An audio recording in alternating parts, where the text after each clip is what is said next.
Makanya ini ana ingatkan buat ikhwan juga akhwat, ketika kita misalnya duduk di dalam majelis atau dimanapun itu, ketika kita bergaul orang kaya, orang campur baur.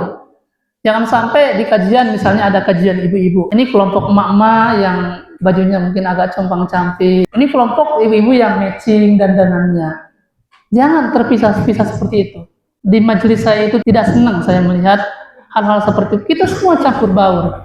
Mau itu yang orang-orang yang kurang mampu, di kalangan elit, semuanya harus campur. Dan juga untuk ikhwan pun sama nanti.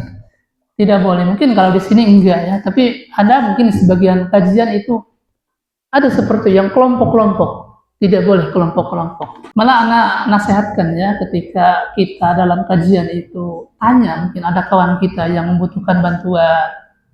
Kalau ada kawan kita misalnya biasa hadir ke kajian, kemudian tiba-tiba dia tidak hadir, tanya.